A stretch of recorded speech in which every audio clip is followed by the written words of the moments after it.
Welcome to day 74. We are in Deuteronomy chapters 28 and 29 and Galatians chapter 6.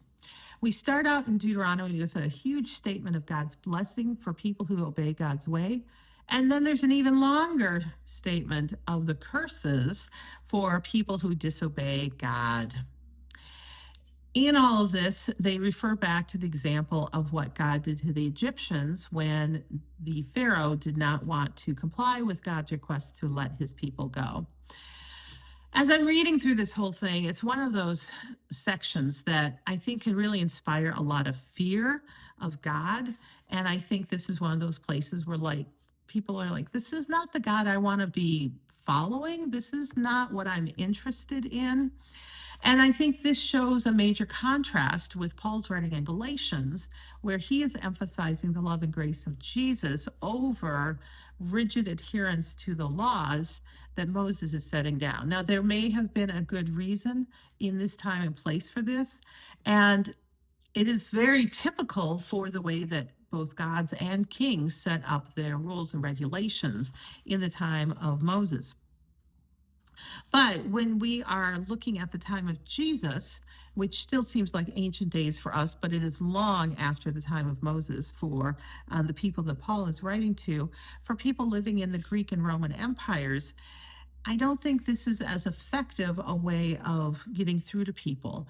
There's a lot more tolerance of multiple religions at the time. There is more experience of different cultures and traditions all across the Mediterranean Sea area. And so Jesus and God clearly have decided to go in a different direction through the work and ministry of Jesus, with much greater emphasis on grace and building community. So we get to the final chapter of Galatians. We are reminded to forgive others, that there are times that we're going to need forgiveness.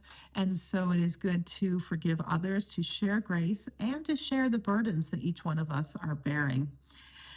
I love that we are reminded that what we plant, we harvest. If we plant selfishness, if we plant focus on our own comfort, our own desires, then that's what we're going to harvest. If we plant compassion and justice and mercy, then those things are going to expand in the world. Paul reminds us to work for the benefit of all, and just wraps up this whole debate over the circumcision thing and points out that the act itself is not what saves you.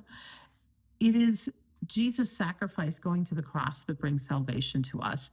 And being hung up on whether someone is or isn't circumcised isn't what Jesus is focusing on, and it isn't what is moving grace forward in the world.